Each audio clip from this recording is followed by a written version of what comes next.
Get up on this thing, the time is now. What you waiting for?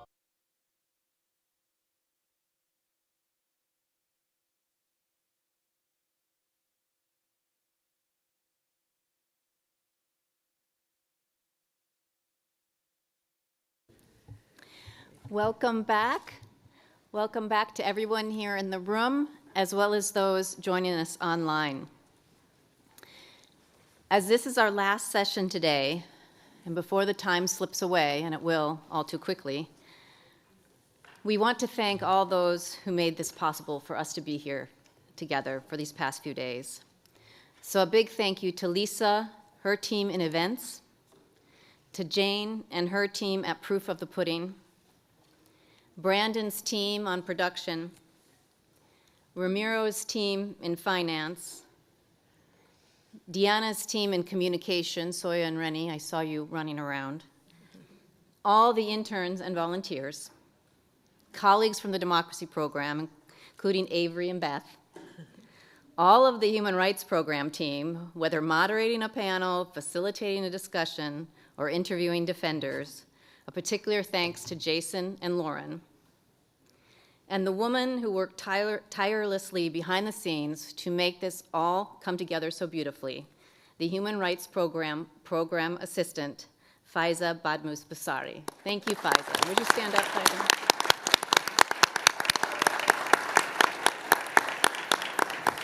So again, thank you to everyone.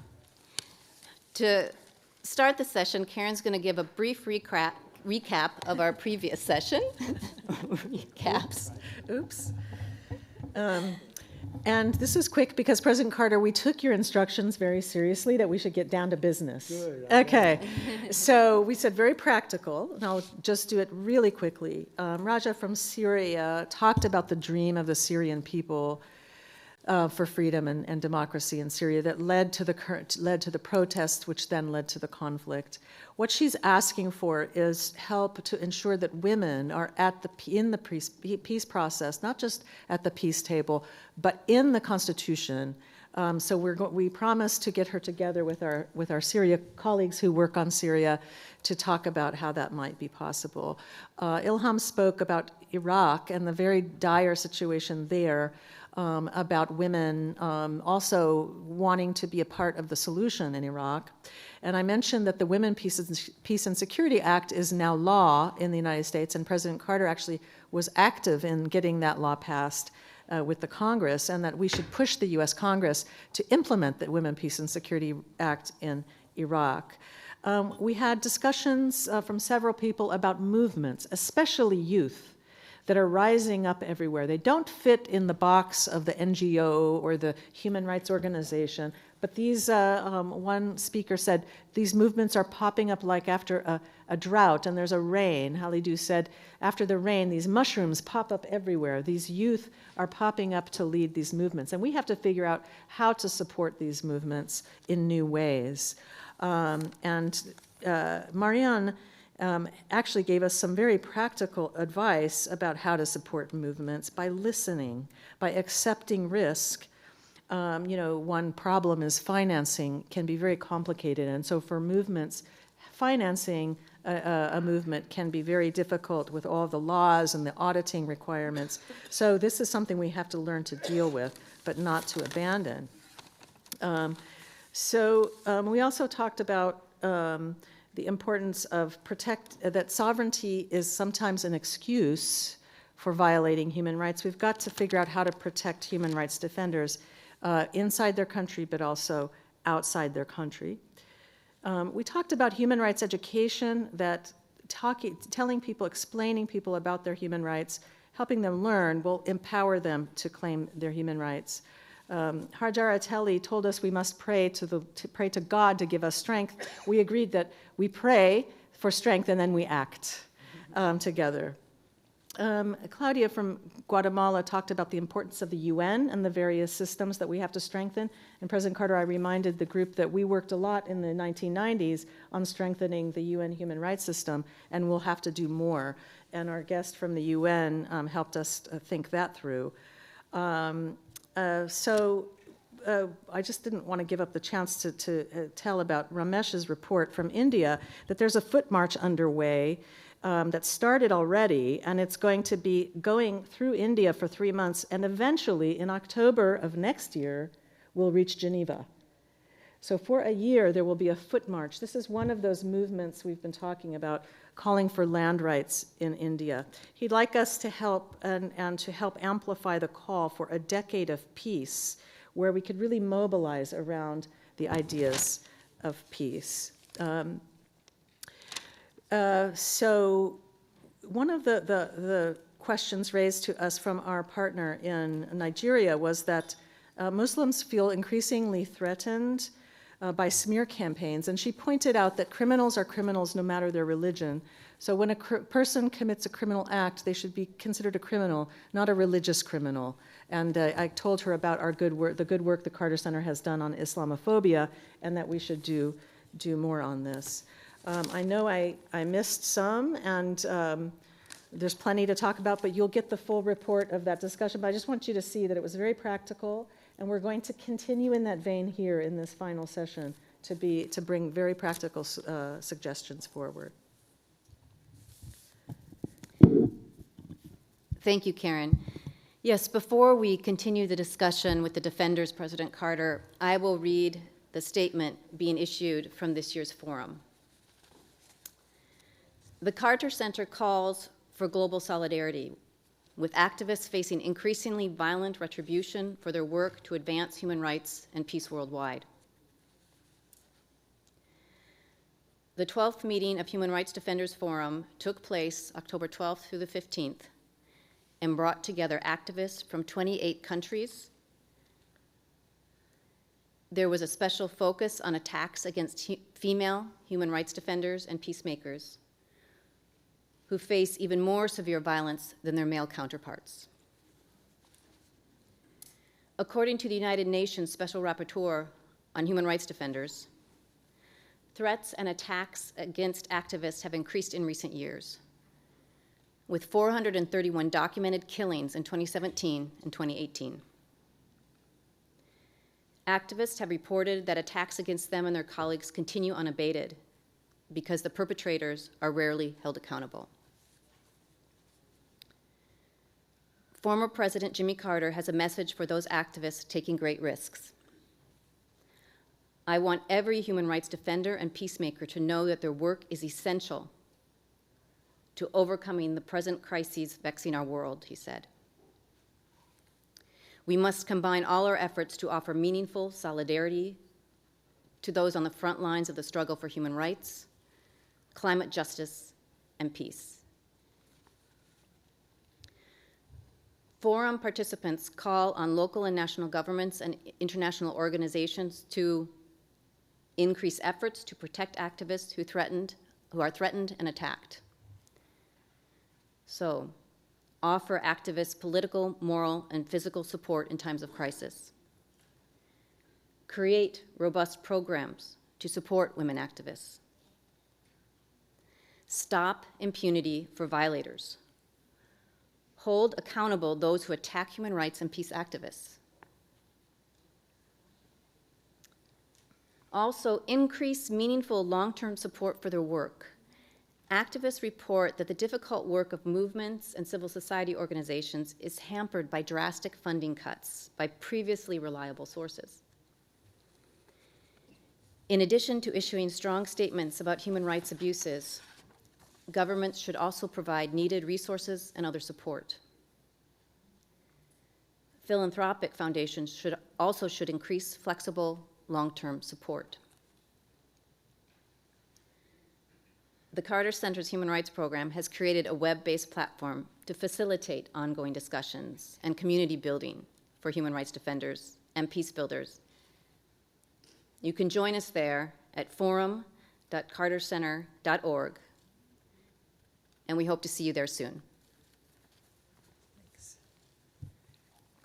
So now we will open the discussion with the human rights defenders, and we'll continue with our list.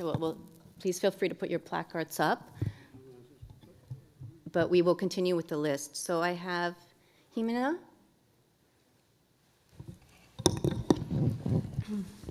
First, I want to thank the Carter Center once again for this wonderful opportunity and for all the wonderful work that you all do. So, on Colombia, I just wanted to emphasize that the country has a major historic opportunity that is basically slipping away with the 2016 peace accord. That peace accord includes specific measures that strengthen the security and protection for social leaders and for human rights defenders. Also, as Patricia Tabon, my colleague, just mentioned, ethnic groups were able to pressure to negotiate with the parties to the conflict and were able to come up with an ethnic chapter that transversally safeguards their rights. A lot of that effort was done with the support of Representative Hank Johnson here from Georgia. In the accord, you have auto protection measures. Basically, these are traditional protection mechanisms that the indigenous and Afro-Colombians have used for years that are nonviolent pacific measures that help prevent and deter abuses from taking place. Strengthening those could go a great deal in actually guaranteeing their protection. Colombia is a country that is very interesting and that has a very elaborate progressive laws. It also has an elaborate protection system. It has even early warning mechanisms that very much detail who and what should be done in every situation that takes place. In most cases, most of the killings that take place have been foretold for a while. The question is that the actions haven't been taken to actually address it. Colombia also has a situation where you have civil society groups forming their own idea of international humanitarian law and applying it on the ground with humanitarian zones and biodiversity zones. So what I think is most needed really is that there be cross-regional tools developed to help these communities. In other words, if an activist in Colombia is under threat and needs to be out for a while, he could maybe go to the Congo or to Guatemala to share experiences there, and then vice versa. That could be a way to not only spread the knowledge and the lessons learned, but also to provide direct protection to those communities. It's also important that perhaps the Carter Center or a section of the folks here who are part of this forum to visit these processes. Maybe taking a small group of this forum to see how these self-protection mechanisms work, as well as for Colombians to learn about how other measures are done or taken for protection in other countries could be helpful.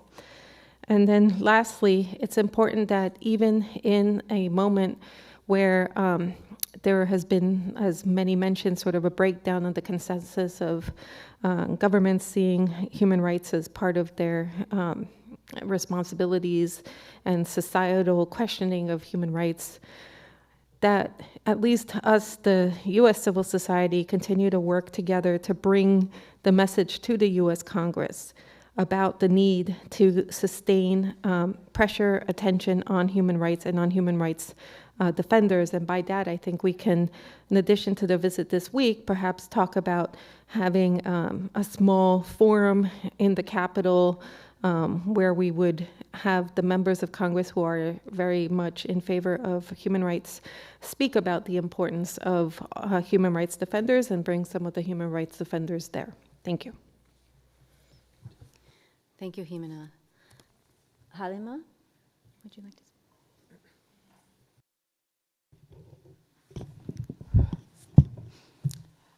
All right, good afternoon, everybody. I am Halima Ahmad from Nigeria, and our organization has been pleased to work with the CASA Center over the last few months on the research and production of an Islamic annotation of the Universal Declaration of Human Rights. Last year, we commemorated 70 years of the UDHR, and while efforts have been made all over the globe to promote and also to ensure that these rights are protected, it is also realized that several obstacles are on the way. especially sociocultural and religious norms. For Muslims, promoting and defending human rights is not expected to be a new phenomenon because the Prophet of Islam, Muhammad, peace be upon him, was a human rights defender even before prophethood. Islamic history records that even before he received the message of prophethood, he was a member of a civil rights group called Hilful Fudul, whose mandate was defending the oppressed and opposing injustice in the society. Our work with the Carter Center brought together religious scholars from all over Nigeria to analyze the UDHR vis-a-vis Islamic perspective. And not surprisingly, we realized that there was a nexus between many articles of the UDHR and the Islamic provisions. And in the few instances where there have been differences of opinion among Muslim scholars, this exercise has afforded us the opportunity to start the discussion around these areas. And it is our hope and our prayer that these discussions would help Muslim scholars around the world to analyze these issues carefully, following the methodology of the Islamic schools of jurisprudence, and to come up with conclusions that are more in line with the higher intents and objectives of Islamic law, and those kind of opinions that promote mercy, wisdom, justice, and common good for all. Thank you. Thank you, Halima. Memory. Thank you very much. My name is Memory Bandera. I am from Zimbabwe, but working in the East and Horn of Africa sub-region. Our work involves mainly protection of human rights defenders. So we sort of have we put down the fires when human rights defenders are in need. Part of the work that we've been doing involves a lot of network building at different levels, at the national levels and regional levels. And I wanted to respond to KARIN's question earlier in terms of what we can do practically to support our networks. One of the things that I think we need to look into is the kind of networks that people are trying to establish or that people want to have in place. And I think that's very important because then it plays into the kind of response that we come up with. In our experience, we've had very organized networks where they're able to register and receive funds, work in a very professional manner. But then there are also loose networks that are responding to specific issues. Then those become a little bit complex in terms of funding and organizing and things like that. So I think it's very important to first understand the type of networks that we want to support. Once we understand them, then going into the next level of what kind of support they need as a network. And I'm glad Marian talked about funding. Flexible funding is very, very critical because then different networks need different levels of funding and, of course, different modalities of funding.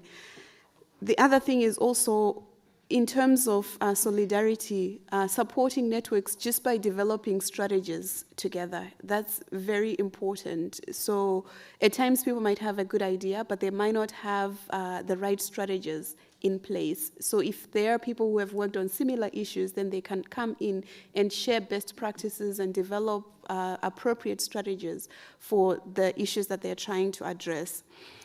The other thing is also encouraging governments and missions to provide solidarity by having conversations with relevant governments within those countries. And that goes a long way, especially when you're working on very pertinent issues that people within that country might not be able to speak on. Having other government officials coming to speak to your government about those issues can make a huge difference. So that's something that can also be done. Advocacy is also another area where support can be provided to networks, sort of like amplifying the voices of national networks and regional networks.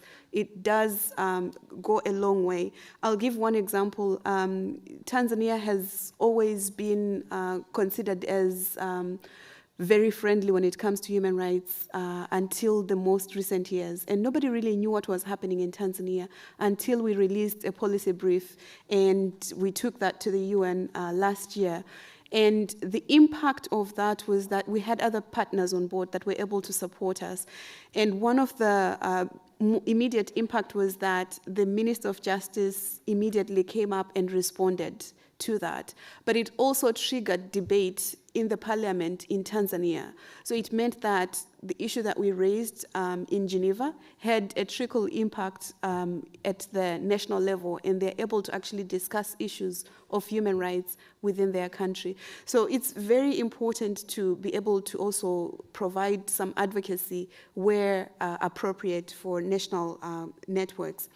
And then the other thing is on prevention. I think it's also very critical to be able to support networks with funding or tools to be able to do their work in a way that does not put them under threat.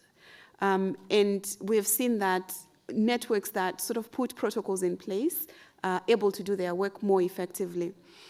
And then my last point is on, we've been talking about young people, and I've been involved in women's empowerment, especially girls' empowerment, for a very long time. And my practical recommendation would be we need to involve them in conversations like this, being able to invite them so that they bring out their voices. You'll be surprised, they have so much to say. So that would be my recommendation. If we can't bring them physically, that could probably be a roundtable discussion that we can consider. Thank you. Thank you, Memory, for those very concrete ideas, and we look forward to hosting a roundtable on the web forum. Next, I have Melinda.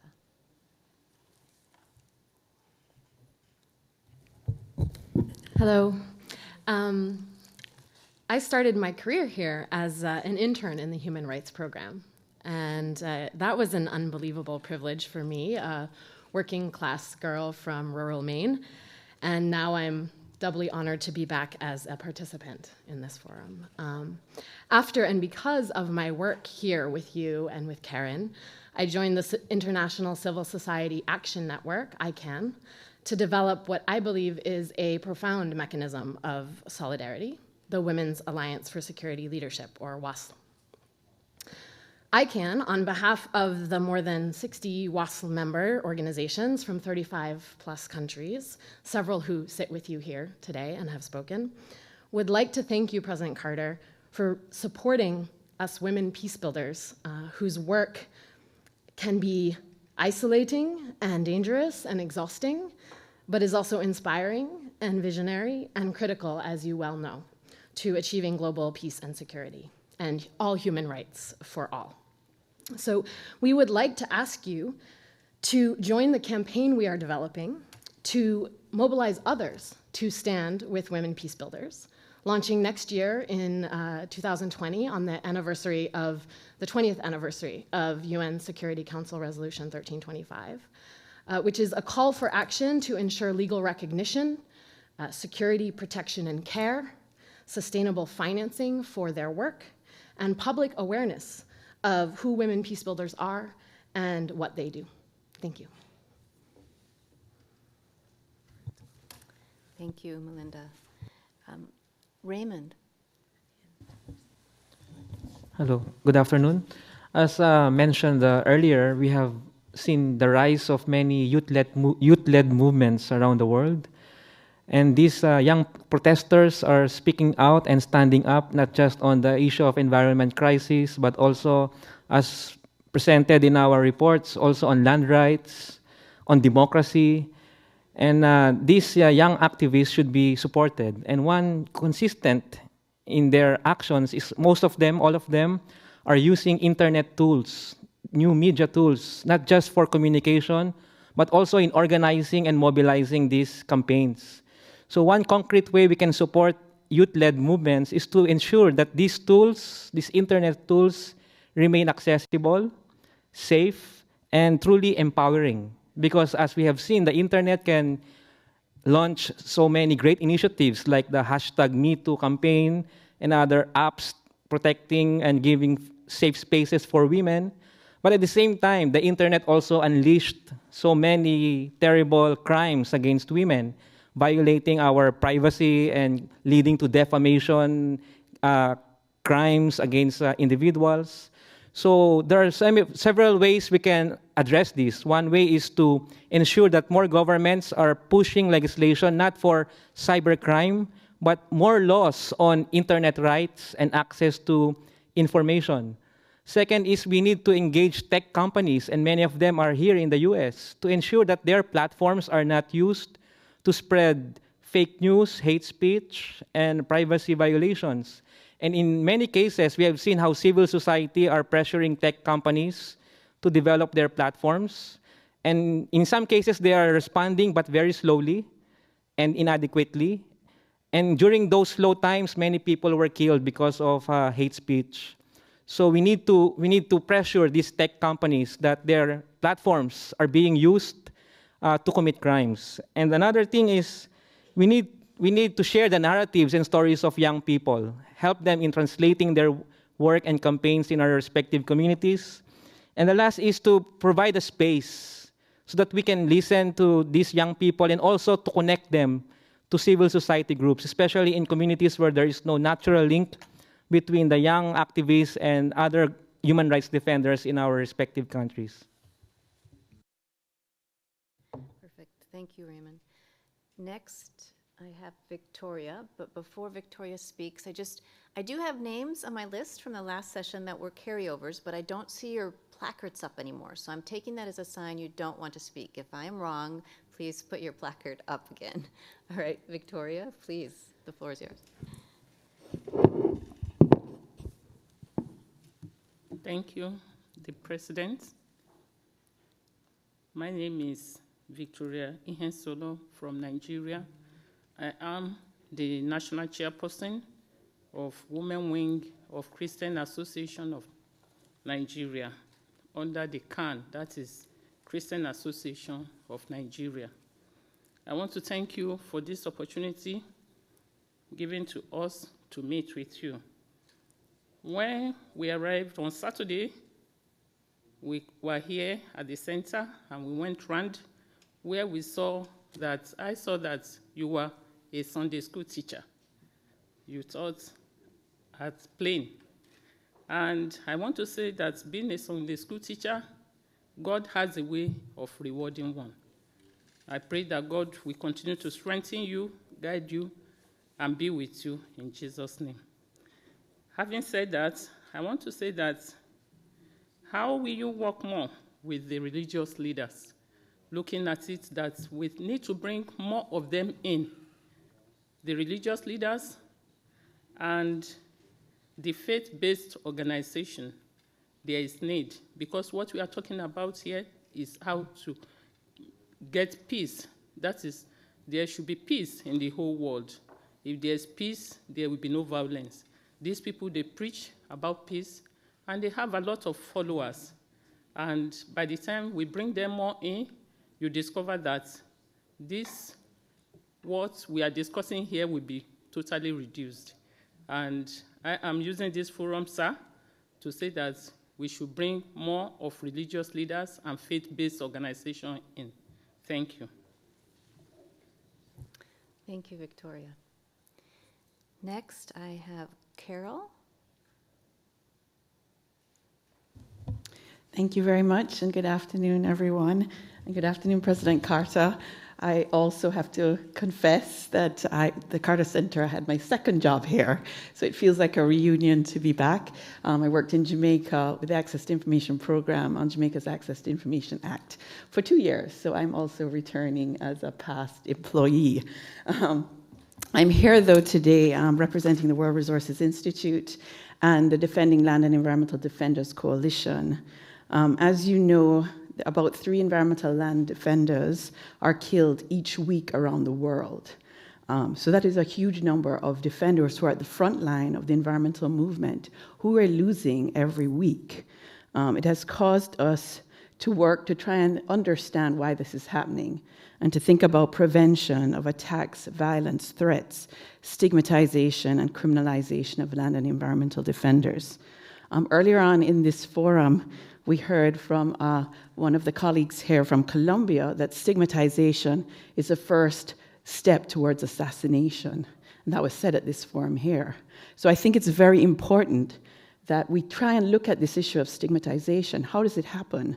And it actually often happens with governments stigmatizing land and environmental defenders as well as companies. So I think coming from this forum, we really have to think about tackling this issue of stigmatization.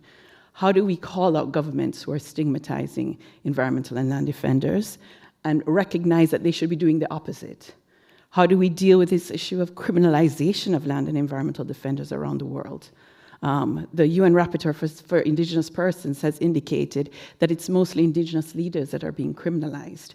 So I think as a very practical next step, we have to understand, do these Indigenous persons and other environmental defenders who are being criminalized, do we have resources to help them, legal resources? Do we have legal funds that actually support all of them around the world? I don't think we know. And I think the first step is knowing that and then getting the resources to support them. The second thing I want to say very quickly is I believe the Carter Center has worked so hard on peace building around the world. We have thousands of environmental conflicts. How can we translate some of that peace-building work into supporting government institutions and civil society in building the expertise to deal with environmental conflicts? We just don't have enough experts on peace building and conflict resolution of environmental conflicts. We just don't. I've worked for years and have met a very few, I could count on my hands the number of peace builders who work specifically in the environmental area. So I think that's an area that the Carter Center could really help us with, thinking through how we build skills around the world on dealing with those kinds of conflicts. Thirdly, very quickly, I know that you are an environmentalist and a bird watcher. I know that that's a joy in your life. And the new Escazú Agreement in Latin America and the Caribbean on environmental democracy really offers us in the region hope. It offers us hope and change. It deals with 3 access rights: the right to information, the right to public participation, and the right to access justice. We have 24 countries in the region that last year adopted this agreement and said that they want to change the way they deal with environmental conflicts and protect environmental defenders. It actually has a provision on the protection of environmental defenders. However, we have a number of countries in the region who have not yet embraced the idea of the Escazú Agreement, and we really would love for you to be a champion of the Escazú Agreement, to speak to leaders and tell them this is a real opportunity for them to sign and ratify the agreement so that it comes into force next year. We need 11 countries for it to come into force, and so far we have 6. So we have 5 more countries in the region that we really need to galvanize political will, to take an action of hope, to take an action of inspiration. Lastly, but by no means least, I know you also have concerns about climate change. The world has to be concerned about climate change. I think we've recognized that there are over 100 companies that have the greatest responsibility for climate change. Many of them, unfortunately, are in the US. How do we ensure accountability from these countries, from these companies, to the countries that are feeling loss and damage from the effects of climate change, from the people all over the world who are struggling because of it? We need to think about integrating the human rights system into issues that deal with climate change, and we have to do it systematically. So more thought around the conflict that can be caused by climate change and thinking how we integrate these 2 movements, I think, is essential. Thank you very much. It's my pleasure to be here. Thank you, Carol. Andrea. Thank you, and thank you very much to the Carter Center for having us. We heard about the need for stronger political support, and by a few participants, and also just now, Memory was mentioning how we go sometimes to some states and ask them to raise human rights issues in other states. Yet we always go to the usual suspects. We approach states from the global north, we go to the UN. And I think as a global human rights movement, maybe we have not put enough efforts to try and encourage other voices there are some other countries from the global south that adopt positive positions in the multilateral level. Can that be translated into action at the bilateral level as well? We heard that Côte d'Ivoire, for example, now has accepted a human rights defenders hub, which is a shelter for human rights defenders at risk. And the same country in 2014 passed a law on the protection of human rights defenders. If some of these defenders that are hosted and sheltered in Abidjan then go back to the country and they are at risk, can we push Côte d'Ivoire to raise the issue bilaterally with the country where they come from? And this is, of course, just one example. The point being, should we broaden the horizon? And there's been some efforts by different groups along these lines, but it requires a much more intensive, significant an effort over time. It is something that requires, yes, sustained over time and building relations. And I think we haven't done that enough. So perhaps it's something the KARIN Center with others could perhaps consider. Thank you. Thank you. Naima?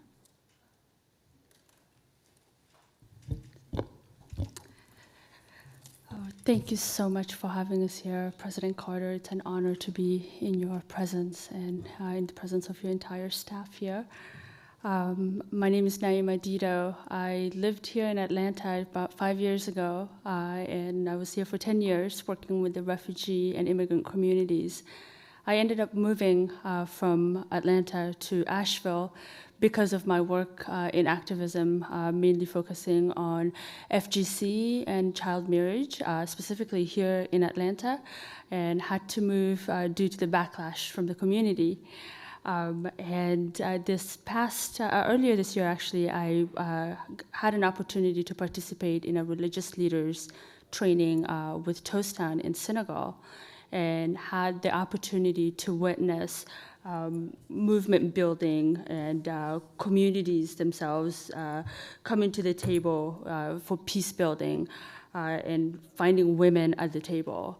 And it was from the support of Carter Center, and it was an honor being a former resident of Atlanta here.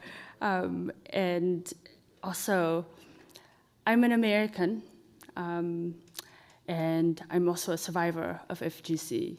And seeing the great work that is being done on the ground in West Africa inspired me to think, how are we not having this at home? So I would like to request, or maybe even suggest, that we bring the conversation here home.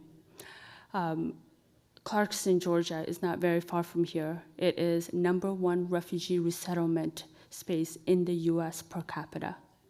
We have one of the highest numbers of FGC survivors and child marriage survivors right here in our backyard. And here also in the US, we have a case here in Atlanta, the first FGC case that was prosecuted, it was a man who was incarcerated and then eventually deported from here. That man comes from my community. I know for a fact that he did not cut his daughter.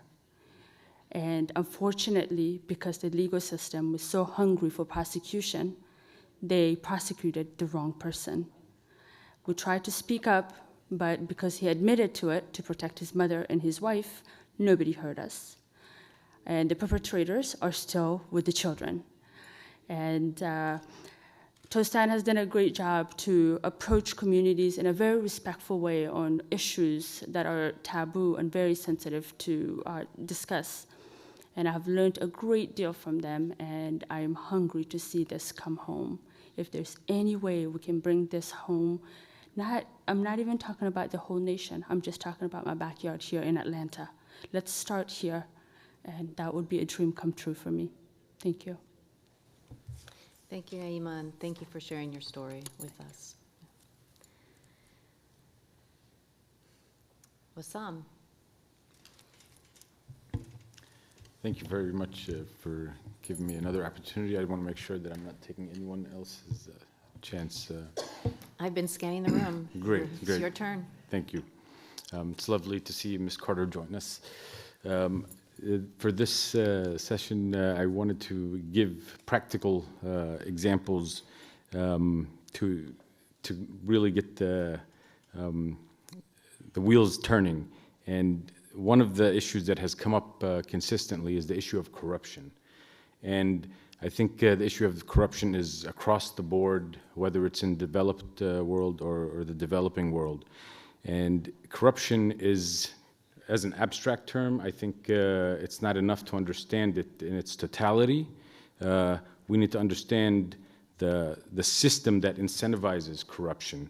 We need to understand there's a corruptor, there's a corrupted, there's a corruptible. And we need to understand that system as a whole to be able to challenge it. And I think the essence of corruption is self-interest. It is pursuing self-interest at the expense of the public interest. And that is most concerning when it involves public officials.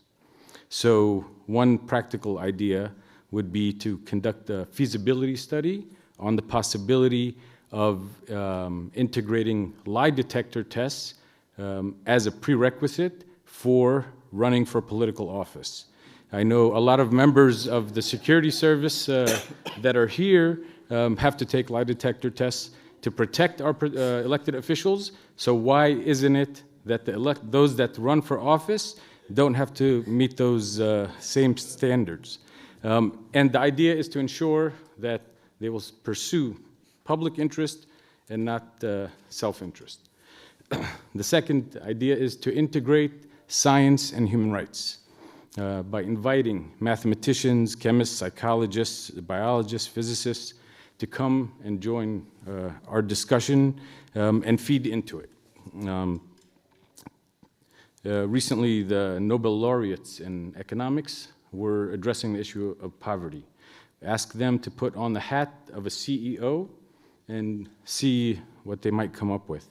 And this contributes to starting to think outside the box to develop what I call a human rights-based economy. How can we develop human rights-based startups where we take a market-based approach to challenge corporate power through the free market using competition and challenging the existing business structure to create an alternative human rights-based economy. Part of that could be also to address the issue of excess wealth, to impose not so much a wealth tax, but a salary cap that allows people not to be punished for generating more wealth, but that excess wealth would go into a global development fund, and instead of being on the Forbes list for the richest people, they would be on the Carter Center list for those greatest contributors to humanity, still incentivizing their accumulation, but not for their own personal interest. Two last ones. Chess in Education Initiative to support our next generation of youth to become more strategic thinkers by getting chess in the education curriculum. And finally, Human Rights and Art Initiative to bring in artists to address human rights issues and reflect our concerns in an artistic manner, whether it's through sculptures, sketches, paintings, music, or poetry. Those outputs can be sold, and then the funds can be used to support human rights projects from the countries where these artists might originate. Thank you. Thank you, Wissam. And on the last point of the arts, the web forum that we've been talking about for roundtables or posting discussions on your deep substance of the human rights issues, it's also there for the arts. So thanks for reminding us about that so we could give it a plug. So now I'd like to ask Dipendra.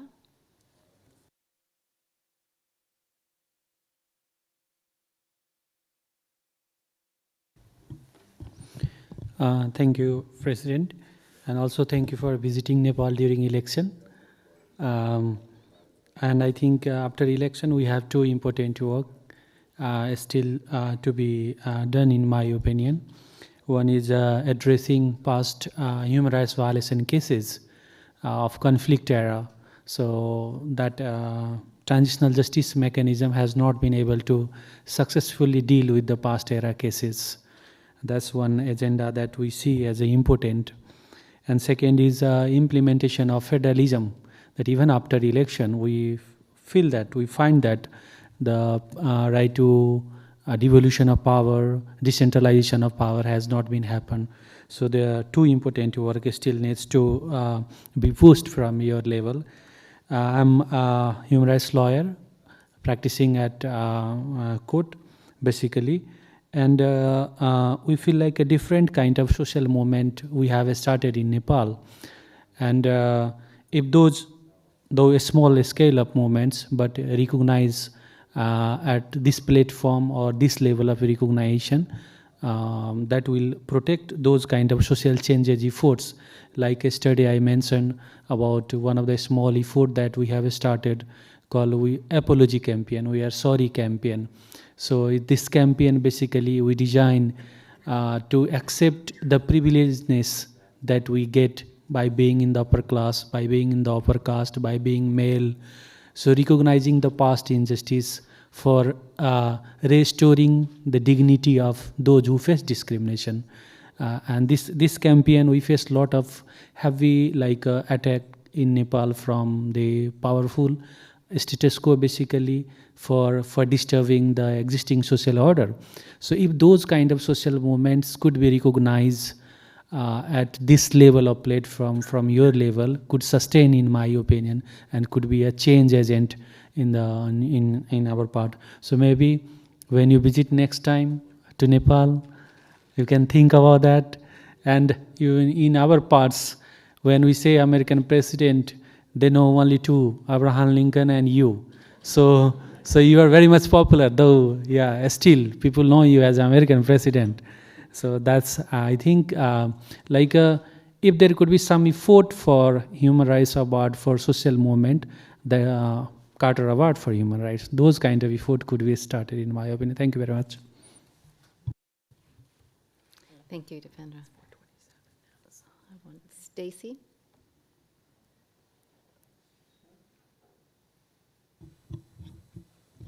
Thank you. I'm an activist and I'm an organizer, and that's what my roots are. And listening to the conversations going on, and I don't mean to denigrate or minimalize anything that anyone does, but there was a saying that was said to me once by Senator Vincent Fort of Atlanta: sometimes you got to organize the organizers. And I think that a lot of things that I have heard in the conversations go back to basic organizing techniques that we're asking the question that we should be asking of us. The people we are looking for to do some of these things are us. If you lead an organization and you don't know where the people are in the communities, you have to get out there and you have to learn those communities. I don't expect the Carter Center to do that. I expect the organization to do that. And there's another thing that strikes me, that we are operating under the presumption that we are dealing with systems that are operating nominally. We are not. We have systems that have been perverted by corruption. We have components in the system that are not going to produce the results that we look for. So in the terms of speaking in social justice, we cannot forget the political side of it, and there is a need for some of us to be those components, to be the mechanisms, the delivery mechanisms to bring those solutions about. We have to find and play our parts. And in terms of protecting human rights defenders, when I went up against the state of Georgia, and I have to admit that in light of what I've seen and heard, I have privilege here in America. What I saw in those videos, those atrocities, if, we get tear gassed here and we're crying. And so for me to recognize what is going on in other countries and then recognizing what I deal with here has humbled me. But it also brought a need to me to look back to the past, to the civil rights movement. When we talk about the physical protection of human rights defenders, we must look to Harriet Tubman and the Underground Railroad, and we all can be one of those stations on that railroad. In terms of other protections, when I took on the state of Georgia, I did face some blowback from it. I had surveillance for months at my house. No one came for me. There was no ACLU to protect me. You know who protected me? My neighborhood. My neighbors would call me, "The police are on your block, Miss Stacy. Do you want us to go out and offer them coffee?" We started knocking on the windows and offering them coffee and breakfast in the morning. And eventually they left. But I was in fear that a bullet would come through my window any day. But yet I got up every day and continued, because I will not let fear be used as a wedge against me. And I do not want to see us go underground because of fear. We must be fearless. We must be courageous. And in terms of the messaging, and Phil brought up a very good point, we see messaging, and I listen to the wailing, the moaning of gnashing of teeth on social media every day. I have people coming to me asking me, what do we do? And they're angry, they're bitter, some of them are apathetic, some of them are jaded. They need hope. And so when we talk about messaging, you know, there's a simple formula. You state your values. You articulate the problem, you introduce the solution, and then this is the important part. People want something to do. They want agency into how they can be a part of that solution. That is a duty that we all need to bring to our work. So it is, and when we do come together as a collective group, we need to have, we all know what MOUs are, Memorandums of Understanding. We must have those as those guiding documents to prevent us from having mission creep and from becoming the I, or being, you know, my, you know, we tend to sometimes be very competitive in social justice circles. That must end. And I'm hoping that we can get back to basics, because the world has gone mad, and there are those who are depending on us to save us. Thank you, Stacy. Phil? Thank you very much, President Carter, for more fair and inclusive communities and a safer and more just world. I want to build on comments that two of my colleagues, Memory and Raymond, have made. Both spoke to the importance of youth-led movements. It's a matter of 10 or 15 years before there will literally be not a person alive on earth who lived through the atrocities that led to the development of a global consensus around human rights. And if we want that global consensus to continue and to be built upon, we really need to ensure that the youth-led movements have a human rights-based approach and a human rights-based orientation. And I have two concrete suggestions for the Carter Centre in that regard. The one is, next year, let's ensure that we invite children and youth human rights defenders to this forum and really engage them in these discussions.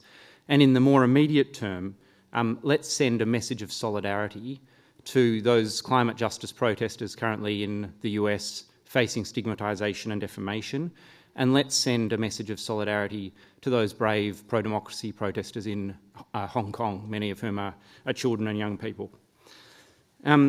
Raymond also spoke about the importance of digital rights, and I completely agree with the need to better secure rights online. But I wonder also whether there are ways in which we can use the data collected by social media platforms for good. We've heard that attacks against human rights defenders are often an early warning sign of more widespread and systematic violations, and stigmatisation and defamation online is an even earlier warning sign of attacks against human rights defenders and more widespread and systematic violations. It must be within the power of social media platforms to develop algorithms to discern at a very early stage where there are patterns emerging in respect of the stigmatisation and defamation of civil society actors, particularly human rights defenders. And so I would encourage the Carter Centre to look at the feasibility and the desirability of regulating social media companies, digital platforms, in such a way to ensure that their algorithms capture early warning signs of violations against human rights defenders as a means of ensuring early action against more widespread and systematic violations. That's a great suggestion, Phil, and we do have a digital threats program here, and I'm going to I'm going to connect you with Avery Davis-Roberts, who's working on our digital threats project, which is very similar to what you're describing.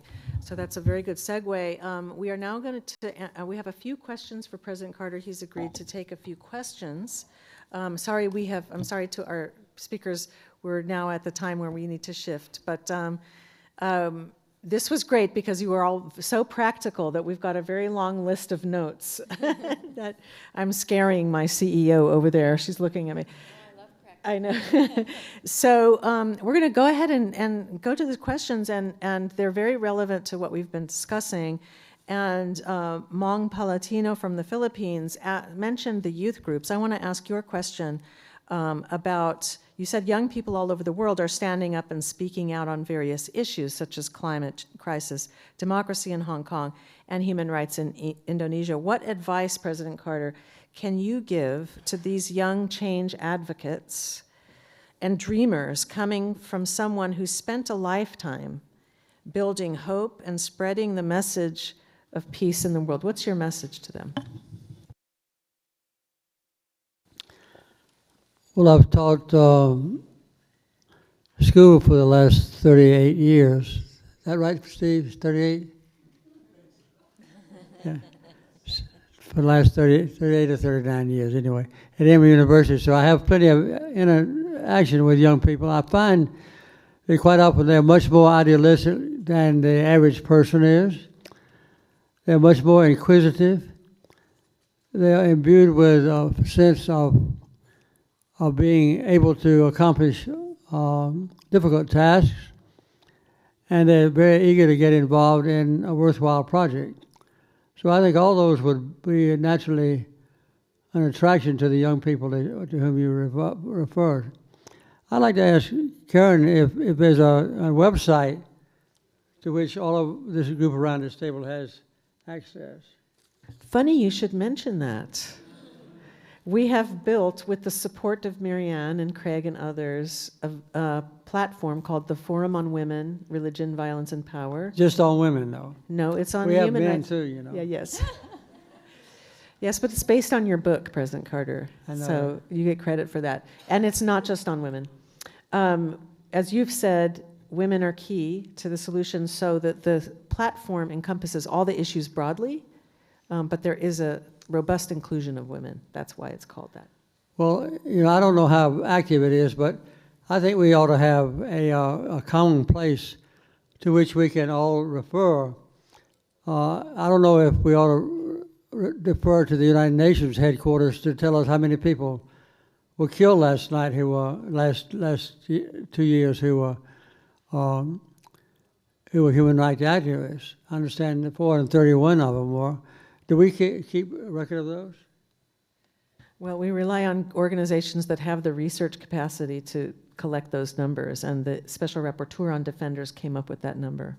But we don't have resources to determine that ourselves? Not at the moment.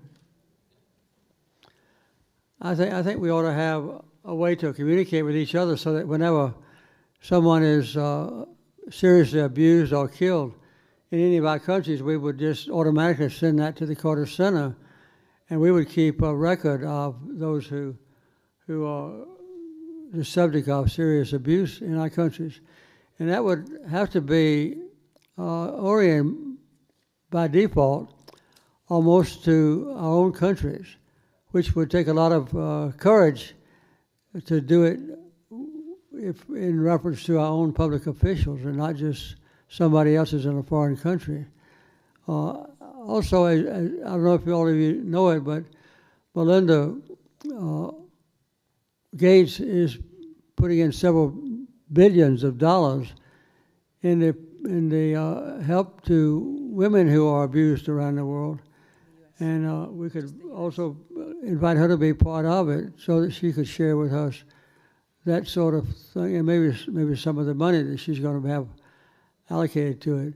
But I think as long as we come to this kind of a singular forum every year and have the same basic discussion and then decide to do something. I think we ought to have the center here, if possible, for a person or somebody to take care of that on a full-time basis.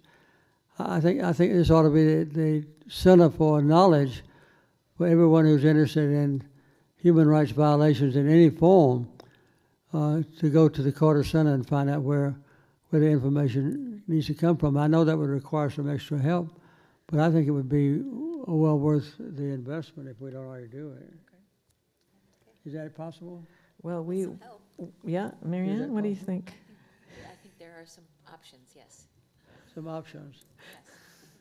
Yes. How much do the options depart from my suggestion? Oh, no, I think we can become a repository. I was just thinking, President Carter, that we could become a repository not only for numbers but narratives, and then disseminate those. Because as Karen said, I think there are other people who can count, but perhaps we can tell stories. But Karen and I will talk about this as well. Well, I think we not only ought to talk about it, but I wish that we would do it, because I don't see any genuine and tangible follow-up to our meetings we have. We always have very exciting and challenging and inspirational ideas when we get here, but sometimes we go away and don't see each other to the next year. And I think if we all had access to the same website, when it would be possible for you to do it with impunity, so you won't get actually hurt because of it. As I said earlier, this would take a lot of courage on your part in your own country, say, where human rights are deliberately violated and activists are singled out. But to the extent that we could do it, I wish we would do it. And I would say that the entire human rights activist organization around the world would soon find that the Carter Center would be the repository for information and sharing of experiences in the human rights field. And I will help get whatever funds would be necessary to Thank you, sir. implement it. If Laura and What's my name? Karen would have. Yeah, I think what I'm hearing, this is very possible because human rights defenders are working and can communicate with us. And so I think what we need to do is find a way to create communication that's clear. And the issue always is that there is a muddled narrative and these numbers get lost in the press. So what the Carter Center does have is a name and a reputation. And so for us to be able to say, we are receiving this information and we want to let the world know this is happening, that will carry a lot of weight. So we will follow up with each other to make that happen. When Karen and I first started the Human Rights Organization here, that's what we did. We would get reports from abusive oppressors of government, and we would first get the Emory School of Law to investigate the case to make sure it was accurate, the report that we had. And then I would generally write a carefully constructed or composed letter to that leader and tell them that we knew that we had reports that such and such a report was accurate, and we knew that was not the custom in that country's government to abuse human rights offenders. And if it did not apply to that country, I would like to know so that I could clarify the record. And so it was amazing, surprising, I wouldn't say amazing. It was amazing how many of those dictators would sometimes release a group of journalists or lawyers or whomever they were persecuting at that particular time. You remember those days? Yep. Well, anyway, I'd like to see us do something like that again. Noted. If that would be possible. Okay, we will follow up. Well, if you run into insurmountable obstacles, let me know. I'll call you. Now, so I don't know if I'm going to take your questions all afternoon, am No, there's a couple more questions. Okay, go, I'll try. These are from CNN. We have a question from CNN.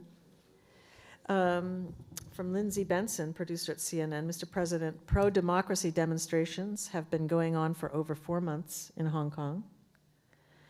Do you have any comment on the current situation, particularly as relates to human rights? Well, I think the basic question for those people in Hong Kong is to help ensure that they'll retain the basic human rights which all of the rest of us take for granted in our own countries, perhaps. And the Chinese are equally determined that none of their constituent groups, either Uyghurs in the far west or those people in Hong Kong or in other places, have those basic rights. So that's a basic conflict between the Chinese government itself and one of our constituent groups. And I don't know the answer to it because I have been very close to the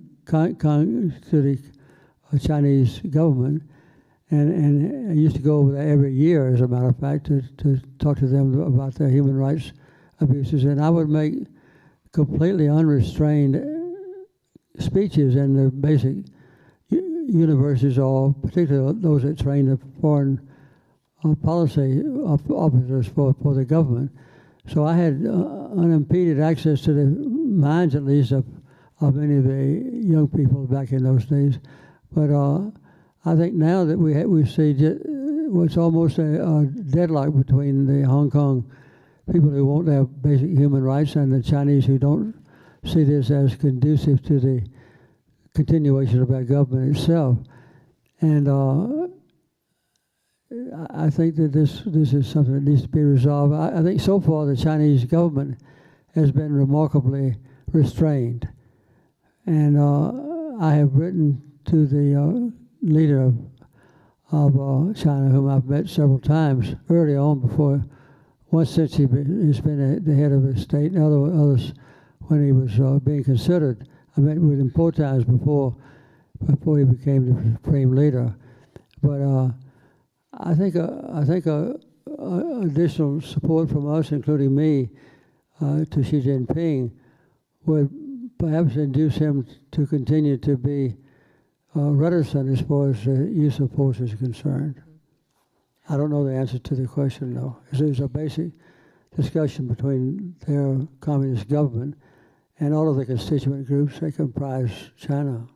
Mm-hmm. The last question, then we'll let you go, is about the Equal Rights Amendment. There are 2 efforts, one here in Georgia, the state of Georgia, and one in the Congress to remove the deadline that was in place, right? And there are just a few votes short.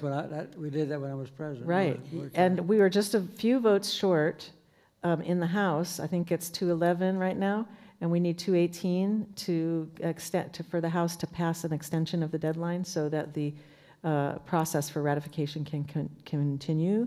But there's also, that's in tandem with the effort here in Georgia. We're trying to get the Georgia legislature to pass the Equal Rights Amendment, to agree to it. So what would you ask the state of Georgia to do, and what would you ask the Congress to do? Well, I would really like to know what the status is in Georgia.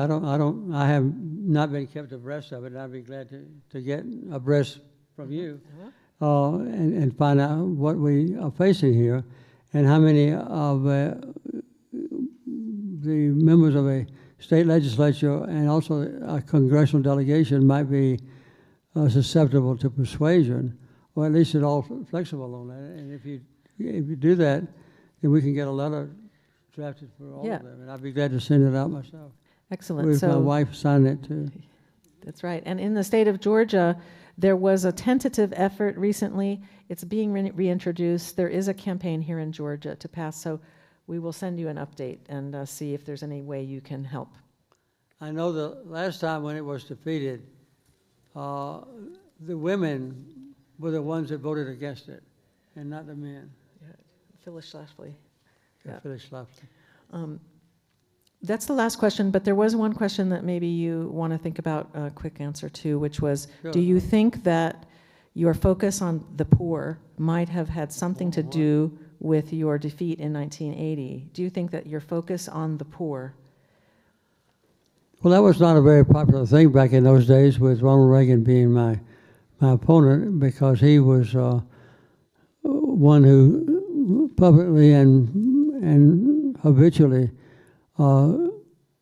preached against the welfare mothers and people who were dependent on the government for food and other help that they needed to survive. So I don't think it was a major factor. I think a much more important issue was with the hostages in Iran and some other things, but I think that was one of the minor factors, yes. Thank you, President Carter, and everyone here. That does conclude our program. And so the last thing is to thank you for taking and devoting your time away from your important work to join us together here. So thank you, and enjoy your dinner at 5:30 in the Cypress Room. We'll also notice which one of you sign up and which ones don't sign up for our website. Thank you, President Carter. Thank you, and have a good evening.